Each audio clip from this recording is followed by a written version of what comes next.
Hi అండి. ఏంటి అయ్యబాబోయ్! ఇవే మిరపకాయలు అనుకుంటున్నారా? ఇవి అమెరికాలో దొరికే మిరపకాయలండి. ఇవి ఇక్కడ బాగా వాడతారు. వీటిల్ని హాలపినో అంటారంట. కానీ స్పెల్లింగ్ మాత్రం మనకి జేతో స్టార్ట్ అవుతుంది. జే సైలెంట్ ఉంటుంది. హాలపినో అంటారంట వీటిల్ని. వీటి వాడకం ఇక్కడ ఎక్కువగా ఉంటుంది. అయితే మనకి ఇండియాలో దొరికే మిరపకాయలంత ఘాటు మనకుండవు. కానీ వీళ్ళకి ఇవి ఘాటు కిందే లెక్క. మనకి మరీ అంత భరించలేనంత ఘాటేం ఉండవు. చట్నీ చేసిన తర్వాత చాలా టేస్టీగా తర్వాత చాలా తిన్న కొద్దీ తినాలనిపిస్తూ ఉంటుంది. ఇంకొకటి మనకి ఇండియాలో చాలా టైప్స్ ఆఫ్ మిరపకాయలు దొరుకుతాయి కదా! వరంగల్ మిరపకాయలు, గుంటూరు మిరపకాయలు, కాశ్మీర్ మిరపకాయలు, తర్వాత సేమ్ మిరపకాయలు ఇట్లా ఇక్కడ కూడా అన్ని రకాలు దొరుకుతాయి. మనకి ఇండియాలో దొరికే టైప్స్‌లో ఆల్మోస్ట్ అన్నీ గూడా ఇక్కడ మాకు అమెరికాలో దొరుకుతాయి. కానీ ఈ ఈ మిరపకాయలతో చేసే పచ్చడి మాత్రం ఇడ్లీలో చాలా టేస్ట్‌గా ఉంటుందని ఎక్కువగా నేను అమెరికా వస్తే ఇదే మిరపకాయలతో చేస్తాను. మనకి ఇండియాలో బజ్జీ మిరపకాయలు ఎట్లా దొరుకుతాయి? అవి కొద్దిగా కారం తక్కువుంటాయి మామూలు మిరపకాయల కంటే. సో, అక్కడ ఉన్నప్పుడు నేను బజ్జీ మిరపకాయలతో చేస్తాను చట్నీ. ఇక్కడికొచ్చిన తర్వాత ఈ ఆలపినో మిరపకాయలతో చేస్తాను. ఈ చట్నీ దేనికనుకుంటున్నారా? ఇది ఇడ్లీలోకి చాలా బావుంటుంది. ఇంకా దోసలోకి, చపాతీలోకి అన్నిట్లోకి పిల్లలు పల్లీ చట్నీ కంటే ఎంతో ఇష్టంగా తింటారు. ఇక మల్లాగా వీళ్ళిక్కడ కిలోలు కిలోలు కొనుక్కుపోరు. చాలా తక్కువ వాడకం ఉంటుంది ఈ మిరపకాయలు. మనకి ఘాటుండవు గానీ వీళ్ళకి చాలా ఘాటు కిందే లెక్క. మనకి ఈ మిరపకాయలు భరించలేనంత ఘాటైతే ఉండవు. ఇలాంటి మిరపకాయలతో నేను కమ్మగా చట్నీ చేసి మీకు చూపిస్తాను. ఇక ఆలస్యం ఎందుకు, పదండి ప్రాసెస్‌లోకి వెళ్ళిపోదాం. ఇక్కడ నేను మొత్తము 30 పచ్చిమిరపకాయలు తీసుకున్నానండి. చట్నీ మాకు 2, 3 రోజుల్లో అయిపోతుంది. ఎంత పచ్చడి చేసినా మాకు ఇడ్లీలోకి అయిపోతది. ఆ ప్రాబ్లమ్ ఏం లేదు. 30 పచ్చిమిరపకాయలు తీసుకొని వాటిని చిన్న చిన్న ముక్కలుగా కట్ చేసే ముందు మిరపకాయలను చక్కగా కడిగి శుభ్రంగా తొడిచి తొడిమెలు తీసి ఒక్కొక్క మిరపకాయని చిన్న ముక్కలుగా కోసుకోవాలి. ఇదిగో చూడండి, 2 మిరపకాయలు కోస్తే ఎన్ని ముక్కలు అయ్యాయో. చూస్తానికి మాత్రమే చాలా ఎక్కువగా కనిపిస్తాయి. చట్నీ అయితే ఇంత రాదు, కొద్దిగా తక్కువే ఉంటుంది. సో ఈ రకంగా 30 మిరపకాయలు కట్ చేసిన తర్వాత ఇదిగో చూడండి, మొత్తం ఇన్ని పచ్చిమిరపకాయ ముక్కలు అయ్యాయి. తర్వాత ఏం చేయాలో ఇప్పుడు మళ్ళీ చెప్తాను.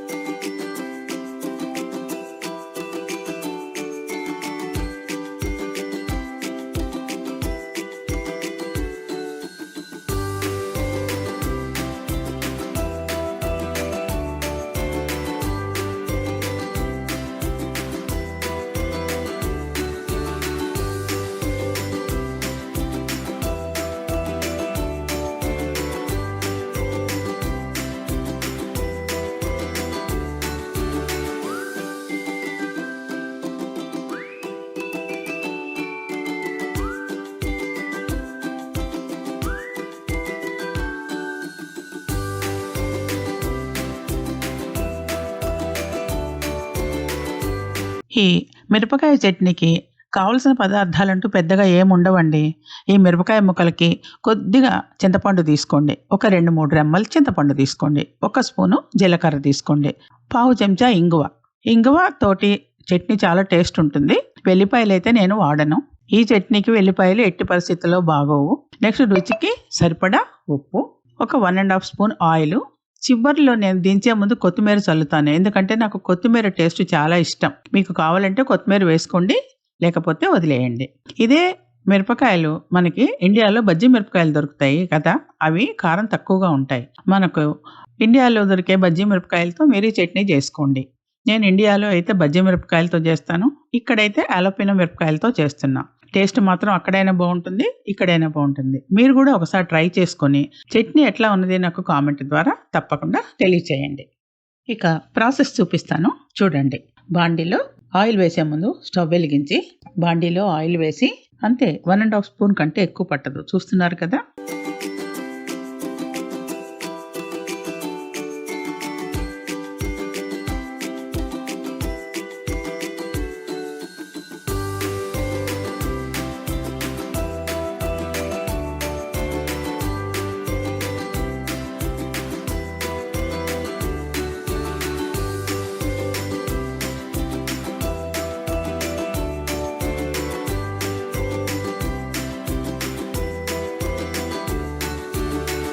తర్వాత ఆయిల్ కొద్దిగా వేడవగానే ముక్కలు మొత్తం పోసేయండి. ముక్కలు కలుపుతూనే ఉండాలి, నేను ఏ పదార్థాలు వేయలేదు. ఒక్క పచ్చిమిరపకాయ ముక్కలతోనే కలుపుతూ ఉన్నాను. కానీ మాడకుండా అక్కడే నుంచొని దాదాపు 15-20 నిమిషాలు కలుపుతానే ఉండాలి. ఎందుకంటే మూత పెట్టను, ఉప్పు వేయలేదు. కాబట్టి మనం అక్కడి నుంచి వెళ్ళిపోతే మాడే ఛాన్సెస్ ఉంటుంది. పచ్చడి మాడు వాసన వస్తుంది. అందుకని మిరపకాయలు మాడిపోకుండా అక్కడే ఉండి కలుపుతూ ఉండాలి. ఒక 15-20 నిమిషాలు అయిన తర్వాత ముక్కలు కొద్దిగా దగ్గర పడతాయి. అంటే అంత మనం పోసిన లెవెల్లో ఉండదు, కొద్దిగా లెవెల్ తగ్గుతుంది.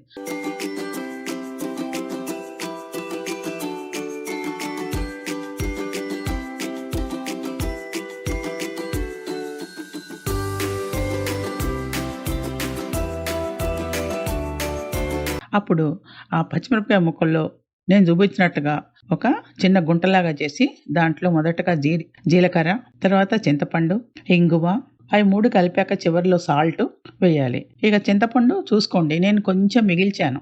దీన్ని తక్కువైతే తర్వాత వేసేస్తాను. ఉప్పు కూడా అంతే, మీ రుచికి సరిపడా ఉప్పు వేసుకోండి. ఇంగువ కూడా అంతే, కొద్దిగా మిగిల్చాను. మీరు కావాలంటే ఎక్కువ వేసుకోండి, తక్కువ వేసుకోండి, అది మీ ఇష్టం. ఇప్పుడు ఒకసారి బాగా కలపాలి. ఇప్పటి వరకు మూత పెట్టలేదు కదా, ఉప్పు వేసాక నీరు వస్తుంది కాబట్టి మాడే ఛాన్స్ లేదు. మనము అక్కడ ఉన్నా లేకున్నా కొంచెం కదిలినా పర్వాలా. ఇప్పుడు మూత పెట్టండి. మూత పెట్టేసి బాగా ఒకసారి ఒక 2-3 నిమిషాలు అవి ఆ బాండీలో అలానే ఉంచి మళ్ళీ ఒకసారి చెక్ చేయండి, కలపండి.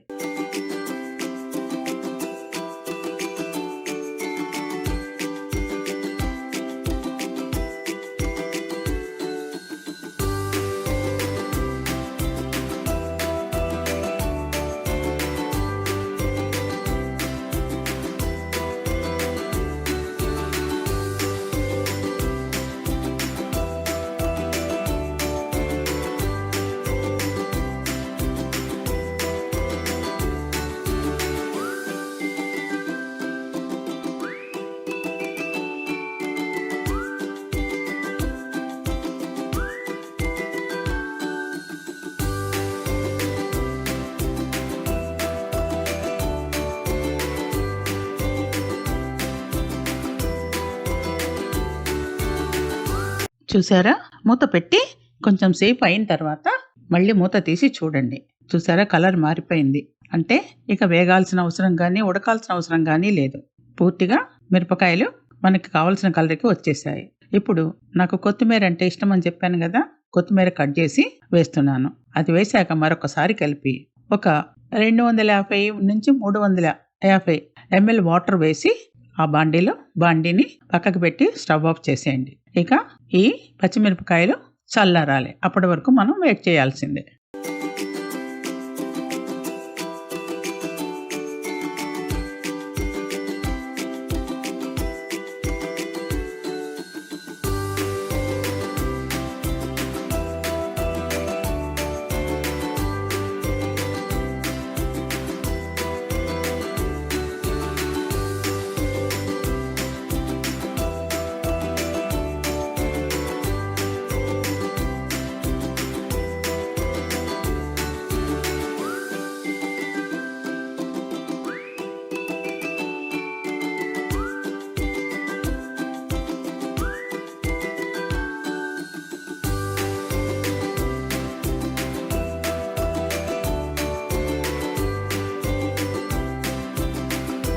చూసారా, పచ్చిమిరపకాయలు పూర్తిగా చల్లారిపోయాయి.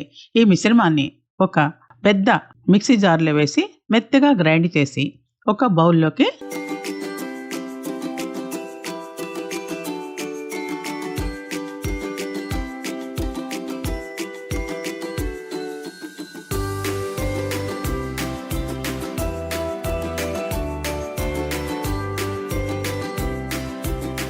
దాన్ని ట్రాన్స్ఫర్ చేయాలి. చూడండి, పచ్చడి ఈ రకంగా వస్తుంది. చాలా టేస్టీగా ఉంటుంది. కానీ ఉప్పు చూస్తే చాలా తక్కువ అనిపించింది. అందువల్ల మళ్ళీ ఒక 1/2 స్పూన్ ఉప్పు వేసి బాగా కలిపేశాను. ఇప్పుడు ఎంతో టేస్ట్ అనిపించింది. మీరు కూడా ఒకసారి చేసుకొని ఎలా ఉంది నాకు కామెంట్ ద్వారా తెలియజేయండి. అంతేకాకుండా ఈ పచ్చడి వారం 10 రోజుల దాకా పాడవద్దు, చక్కగా నిల్వ ఉంటుంది. రోజు ఇడ్లీలోకి, దోశలోకి, చపాతీల్లోకి అన్నిట్లోకి కూడా బాగుంటుంది. ఒకసారి మీరు కూడా ట్రై చేసి నాకు ఏ విషయము ఎట్లా ఉన్నది కూడా తెలియచేయండి. Thank you.